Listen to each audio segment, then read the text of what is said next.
అండి నమస్తే, welcome to current affairs light YouTube channel. ఇవాళ మన క్లాస్లో రీసెంట్గా జరిగినటువంటి కరెంట్ అఫైర్స్లో ఇంపార్టెంట్ కాన్సెప్ట్ నేర్చుకుందామండి. మీకు కనుక మా ఛానల్లో ఉన్నటువంటి వీడియోస్ అండ్ ఎక్స్ప్లెనేషన్ నచ్చినట్లయితే మా ఛానల్ లైక్ చేయండి, షేర్ చేయండి అండ్ సబ్స్క్రైబ్ చేయండి. Welcome to current affairs light YouTube channel. ఇవాళ మన కాన్సెప్ట్ వచ్చేసి రీసెంట్గా జియాలజిస్టులకి ఒక కొత్త రకమైనటువంటి ఫాల్ట్ అనేది కనుగొనడం జరిగింది. ఫాల్ట్ అంటే ఏంటి? సో మనకి చరిత్ర ప్రకారంగా అంటే ఇక్కడ భౌగోళిక చరిత్ర ప్రకారంగా ఫాల్ట్లు అనేవి మనకి భూమి మీద అక్కడక్కడ ఏర్పడుతుంటాయి. ఈ ఫాల్ట్లు ఏర్పడినప్పుడే ఈ చీలికలు అంటాం, మనం తెలుగులో అయితే చీలికలు అంటాం. భూమి మీద ఈ చీలికలు అనేవి ఏర్పడినప్పుడు ఖండాల విభజన జరుగుతుంది, ప్రాంతాల విభజన అనేది జరుగుతుంటుంది అనమాట. లైక్ ఏ విధంగా అంటే రెండు భూభాగాలు అనేవి కలిసి ఉన్నప్పుడు ఇలా భూమి యొక్క లేయర్స్ అనేవి ఈ విధంగా ఉంటాయి. బట్ ఎప్పుడైతే ఈ యొక్క ప్రాంతంలో చీలిక అనేది ఏర్పడుతుందో ఇవి రెండు కూడా రెండు వేరుగా ఉండేటువంటి విడిపడినటువంటి భూభాగాలుగా ఏర్పడుతూ ఉంటాయి. ఇలా ఒక భూభాగం నుంచి ఇంకొక భూభాగం సపరేట్ అవ్వడం అనేది పలకల యొక్క అంటే భూమి లోపల ఉండేటువంటి భూ పలకల యొక్క మార్పు వల్ల జరుగుతుంటుంది. లైక్ కన్వర్జెన్స్ అండ్ డైవర్జెన్స్ అంటాం. ఒకదానికొకటి ఢీకొనడం అయినా లేదా విడిపోవడం ఇటువంటి చర్యలు జరిగినప్పుడు ఆ ప్రాంతాల్లో చీలికలు అనేవి ఏర్పడి రెండు భూభాగాలు అనేవి ఒకదానికొకటి దూరంగా జరుగుతుంటాయి. సో ఎక్కువ శాతం డైవర్జెన్స్ చర్య వల్లే యొక్క చీలికలు అనేవి మనం యొక్క చూస్తూ ఉంటాం. మన భూమి మీద ఇలాంటివి జరుగుతూ ఉంటాయి అన్నమాట. సో ఇక్కడ ఎందుకు న్యూస్లో వచ్చిందంటే రీసెంట్గా అఫార్ ట్రయాంగిల్ ప్రాంతంలో, ఇది ఎక్కడ ఉంది అంటే ఆఫ్రికా ఖండంలో ఉన్నటువంటి ఒక ప్లేస్ అనమాట. అంటే ఆ యొక్క అఫార్ ట్రయాంగిల్ ప్రాంతం అని పిలుస్తాము. ఈ ప్రాంతంలో చీలికలు అనేవి ఏర్పడుతూ ఉన్నాయి. దాని ద్వారా ఒక రిఫ్ట్ అంటే భూమిని పైకి లేపి ఆ ప్రాంతంలో కొంతవరకు మిగిలిన భూభాగం నుంచి విడిపడుతూ ఈ ఖండం నుంచి విడిపోతున్నటువంటి ఒక ట్రయాంగిల్ని వాళ్ళు గుర్తించడం జరిగిందనమాట. దాన్నే అఫర్ ట్రయాంగిల్గా పిలుస్తున్నారు. అండ్ ఇక్కడ ఇది కనుక జరుగుతూ ఉంటే ఒక 5 నుండి 10 మిలియన్ల సంవత్సరాల లోపల అది పూర్తిగా ఆఫ్రికా ఖండం నుంచి విడిపడి ఒక కొత్త సముద్రాన్ని మనం చూడొచ్చు అని చెప్తున్నారు అనమాట. జనరల్గా సముద్రాలు అనేవి మన ఖండాలు అనేవి ఈ విధంగా ఉన్నప్పుడు రెండు చీలిక ఏర్పడితే ఈ ఖండం మధ్యలో ఉన్నటువంటి ప్రాంతంలో నీరు వచ్చి చేరుతుంది. అక్కడ మళ్ళీ కొత్తగా సముద్రంలో ఉన్నటువంటి నీరు వచ్చి చేరితే అక్కడ ఇంకో కొత్త సముద్రం ఏర్పడుతుంది అనమాట. అలా చెప్తూ ఉన్నారు. సో ఇక్కడ వచ్చినటువంటి చీలిక అనేది ఒక 5 నుండి 10 మిలియన్ సంవత్సరాల కాలంలో ఒక కొత్త ఈ ఆఫ్రికన్ కాంటినెంట్ నుంచి అఫర్ ట్రయాంగిల్ అనేది విడిపోయి ఆ ప్రదేశంలో కొత్త సముద్రం అనేది ఏర్పడచ్చు అని జియాలజిస్టులు భావిస్తున్నారు. అండ్ ఈ యొక్క చాలా రేర్గా జరిగేటువంటి ఈ జియోగ్రఫికల్ ఫినామినన్ ఏదైతే ఉందో అంటే ప్రకృతి పరంగా జరిగేటువంటి ఈ చర్య ఏదైతే ఉందో అది ఎక్కువగా ఎప్పుడు చూస్తుంటామంటే టెక్టోనిక్ ప్లేట్స్ అంటాం. అంటే భూ ఫలకలు ఏవైతే ఉన్నాయో అవి ఒకదానికొకటి దూరంగా జరిగినప్పుడు సపరేషన్ అనేది నెమ్మదిగా జరుగుతూ అవి చీలిక అనేది ఏర్పడినప్పుడు ఇటువంటివి జరుగుతూ ఉంటాయి అన్నమాట. సో ఈ ప్రాసెస్ ఏదైతే ఉందో అది ఎక్కడ జరుగుతుందంటే ఇప్పుడు ప్రస్తుతం ఆఫ్రికా ఖండంలో ఉన్నటువంటి ఈస్ట్ ఆఫ్రికా ప్రాంతంలో ఇటువంటి చర్య అనేది జరుగుతున్నట్లుగా గుర్తించారు. అంటే అఫర్ ట్రయాంగిల్ అనేది ఎక్కడుందంటే ఈస్ట్ ఆఫ్రికా ప్రాంతంలో, అంటే ఆఫ్రికా ప్రాంతం యొక్క తూర్పు భూభాగం ప్రాంతంలో ఈ అఫర్ ట్రయాంగిల్లో ఇటువంటి చర్య జరుగుతున్నట్లుగా గుర్తించడం జరిగింది. సో అలా కనుక జరిగితే ప్రపంచంలో ఒక 6వ సముద్రం అనేది ఏర్పడుతుందని మనకు అర్థమవుతుంది అనమాట. అదేవిధంగా చూద్దాం. అండ్ ఇక్కడ అఫర్ ట్రయాంగిల్ ఎక్కడ ఉంది? సో డిజిబోతి ప్రాంతం అంటే తూర్పు ఆఫ్రికా ప్రాంతం అని చెప్పాను కదా. తూర్పు ఆఫ్రికా ప్రాంతం అన్నప్పుడు ఇది ఆఫ్రికా ఖండం యొక్క మ్యాప్. ఇక్కడ ఉన్నటువంటి చిన్న భూభాగం ప్రాంతమే ఈ అఫర్ ట్రయాంగిల్ అనమాట.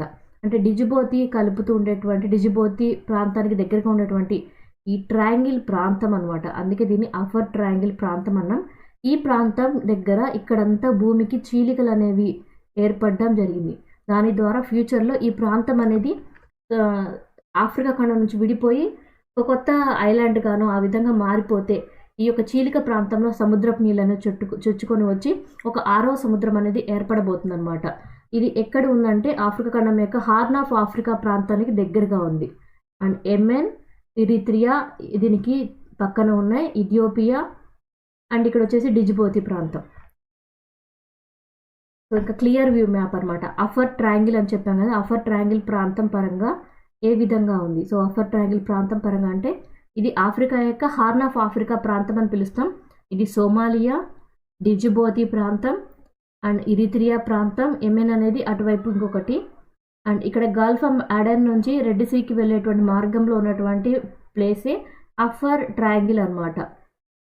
ఈ అఫర్ ట్రయాంగిల్ ప్రాంతం అనేది ఆఫ్రికా ఖండం నుంచి విడిపోతున్నట్లుగా రీసెంట్గా ఖగోళ శాస్త్రవేత్తలు కనుగొనడం జరిగింది. ఆర్బీఐ వాళ్ళు డిజిటల్ ఇండియా ట్రస్ట్ ఏజెన్సీ అనేది స్టార్ట్ చేయడం జరిగింది. దీని ద్వారా ఏంటంటే ఇల్లీగల్గా లెండింగ్ యాప్స్ అనేవి విచ్చలవిడిగా మన అందరికీ అందుబాటులోకి వచ్చేసి వాటి ద్వారా ఫేక్ ఏవో నిజమైనవేవో మనకి తెలియడం లేదనమాట. దాని ద్వారా చాలామంది ప్రజలు నష్టపోతున్నారు. అందుకోసమే ఆన్లైన్ల ద్వారా మనీ అనేది అప్పు ఇస్తామని చెప్పి మోసం చేసేటువంటి యాప్స్ ఏవైతే ఉంటాయో వాటి మీద కట్టడి చేయడానికి ఆర్బీఐ వాళ్ళు ఈ యొక్క డిజిటల్ ఇండియా ట్రస్ట్ ఏజెన్సీ దాని పేరు డిజిటా అనేటువంటిది ఒక గైడ్లైన్స్ తోటి తీసుకొని రావడం జరిగింది. ఎందుకోసం అంటే ఆన్లైన్ మనీ ఫ్రాడ్స్ తోటి ఇల్లీగల్గా అంటే కరెక్ట్ అయినటువంటి రూల్స్ అండ్ రెగ్యులేషన్స్ లేకుండా మనీ అనేది అప్పుగా ఇచ్చి ఎక్కువగా వసూలు చేయడం, వాళ్ళని బాధించడం అనేది మనం ఎక్కువగా చూస్తున్నాం. ఇది కూడా సైబర్ ఫ్రాడ్ల పరంగా ఇటువంటి కేసులు అనేవి ఎక్కువగా పెరుగుతుండడం వల్ల ఆర్బీఐ వాళ్ళు ఇటువంటి చర్య అనేది తీసుకొని రాబోతున్నారు. అండ్ దీని ద్వారా ఏంటంటే ఏవైతే మనీ లెండింగ్ యాప్స్ ఉన్నాయో అవన్నీ కూడా ఆర్బీఐ వాళ్ళ యొక్క డిజిటా తోటి వాళ్ళకి కనిపించాలి ఒకసారి. అంటే ఆర్బీఐ వాళ్ళ యొక్క గైడ్లైన్స్ అన్నీ ఉన్నాయా లేదా అని వాళ్ళ యొక్క డిజిటా దగ్గరకు వచ్చి పర్మిషన్ తీసుకోవాలి. ఎవరైతే పర్మిషన్ తీసుకొని వెరిఫైడ్ సిగ్నేచర్ అనేది ఆర్బీఐ యొక్క ఈ విభాగం అంటే డిజిటల్ ఇండియా ట్రస్ట్ ఏజెన్సీ యొక్క వెరిఫికేషన్ తోటి ఓకే ఈ యాప్ కరెక్ట్గానే ఉంది అనేటువంటి సిగ్నేచర్ తీసుకుంటారో అవన్నీ కూడా కరెక్ట్గా ఉన్నట్టు అనమాట. ఇల్లీగల్గా లేకుండా ఆథరైజేషన్ అనేది కరెక్ట్గా ఉన్నట్టు.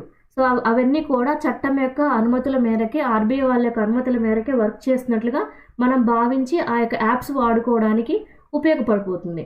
లేదా ఏమైనా యాప్స్ గనక ఈ డిజిటల్ ద్వారా ఇచ్చేటువంటి వెరిఫైడ్ సిగ్నేచర్ పర్మిషన్ అనేది లేదు అంటే అది ఖచ్చితంగా ఫ్రాడ్ చేసేటువంటి యాప్గా మనం ఇక మీదట చూడొచ్చు.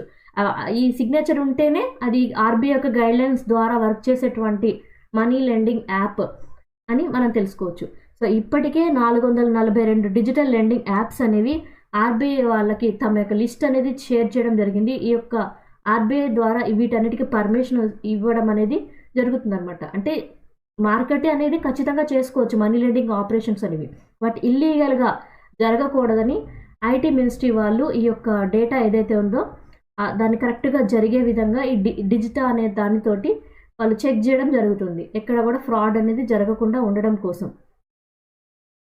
సో త్రిపుర రిగ్నాయ్ పర్చా టెక్స్టైల్ ఒకటి, త్రిపురేశ్వరి టెంపుల్ పేరా అనేది ఈ రెండిటికి జిఐ ట్యాగ్ అనేది లభించడం జరిగింది. సో త్రిపురేశ్వరి టెంపుల్ ఏదైతే ఉందో అక్కడ ఉండేటువంటి ప్రసాదం అన్నమాట పేరా అంటే, ఆ ప్రసాదానికి అండ్ రిగ్నాయ్ పర్చా అనేది క్లాత్ అన్నమాట, వస్త్రం. అక్కడ ఉన్నటువంటి ట్రెడిషనల్ ఆడవాళ్ళు ఎవరైతే ఉన్నారో వాళ్ళు ధరించేటువంటి ప్రత్యేకమైనటువంటి ఒక వస్త్రం అన్నమాట, అదే రిగ్నాయ్ పర్చా. ఆ యొక్క వస్త్రానికి అండ్ ఆ యొక్క త్రిపురేశ్వరి అమ్మవారి టెంపుల్లో ఉండేటువంటి ప్రసాదానికి జిఐ ట్యాగ్ లభిస్తున్నట్లుగా తెలియజేశారు అనమాట. అండ్ దీని ద్వారా అయితే త్రిపుర ప్రాంతం యొక్క అంటే త్రిపుర రాష్ట్రంలో ఉన్నటువంటి దీని ద్వారా ఈ యొక్క టెంపుల్ ద్వారా అండ్ ఆ యొక్క ఇచ్చినటువంటి క్లాత్కి ఇచ్చినటువంటి జిఐ ట్యాగ్ ద్వారా ఆ రాష్ట్రం యొక్క సంస్కృతి వారసత్వం అనేది అందరికీ ఎక్కువగా తెలియబోతుంది. అండ్ ఆ ప్రత్యేకంగా ఆ యొక్క ప్లేస్లోనే ఉండేటువంటి అమ్మవారి టెంపుల్ యొక్క ప్రసాదానికి అక్కడ ఉన్నటువంటి ప్రత్యేకమైనటువంటి క్లాత్కి గుర్తింపు రావడం అనేది వాళ్ళు సంతోషించదగ్గ విశేషం అన్నమాట. సో సీతారామ మీనా గారు నైగర్ ప్రాంతానికి మన దేశం నుంచి అంబాసిడర్గా నియమించడం జరిగింది. అండ్ అంటే ఎన్వాయ్ అంటే మన దేశం నుంచి అక్కడ వర్క్ చేయడానికి వెళ్ళినటువంటి ఆఫీషియల్ అనమాట. ఎవరు నియమిస్తారంటే మినిస్ట్రీ ఆఫ్ ఎక్స్టర్నల్ అఫైర్స్, విదేశాంగ శాఖ వారు ఇలా ఐఏఎఫ్ ఆఫీసర్స్ని నియమిస్తూ ఉంటారు. ఫారెన్లోకి వెళ్ళి వర్క్ చేయడానికి మన దేశం నుంచి బ్యూరోక్రాట్లు నియమిస్తూ ఉంటుంది మినిస్ట్రీ ఆఫ్ ఎక్స్టర్నల్ అఫైర్స్ వాళ్ళు. సో ఎవరు నియమితులు అవుతున్నారంటే నైగర్ ప్రాంతానికి సీతారామ మీనా గారు నియమితులు అవుతున్నారు. అండ్ మన దేశం నుంచి ఈయన నైగర్కి అంబాసిడర్గా వెళ్ళి అక్కడ మన దేశం కోసం వర్క్ చేస్తుంటారు అనమాట. సో 2009 నుంచి కూడా మన దేశం ఈ యొక్క నైగర్ ప్రాంతంతో మంచి చర్యలతోటి మంచిగా రిలేషన్షిప్ అనేది మెయింటైన్ చేస్తూ ఉంది. సో దాని ద్వారా అంటే 2009 నుంచి అయితే అది ఇంకా బెటర్గా ఉందన్నమాట. రెండు దేశాల మధ్య ఫ్రెండ్షిప్ అనేది బాండింగ్ అనేది పెరుగుతుంది. సో సో నైగర్ వాళ్ళు వచ్చి మన దేశంలో 2011 నుంచి కూడా ఎంబసీ అనేది స్టార్ట్ చేసి వాళ్ళు వర్కింగ్ అనేది చేస్తున్నారు. సో నైగర్ దేశం యొక్క క్యాపిటల్ వచ్చేసి నియామే అనమాట. అండ్ వాళ్ళ యొక్క కరెన్సీ ఏంటంటే వెస్ట్ ఆఫ్రికన్ CFA ఫ్రాంకులుగా వాళ్ళ యొక్క కరెన్సీని పిలుస్తూ ఉంటారు. ఇప్పుడు మన దేశం నుంచి ఆ యొక్క దేశానికి నైగర్కి నియమితులైనటువంటి అంబాసిడర్ ఎవరంటే సీతారాం మీనా గారు అనమాట.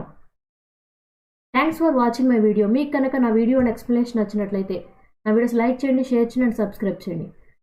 నా వీడియోస్ మీకు ఏ విధంగా అనిపిస్తున్నాయో నాకు కామెంట్ సెక్షన్లో తెలియజేయండి. Thank you for watching my video. Thank you.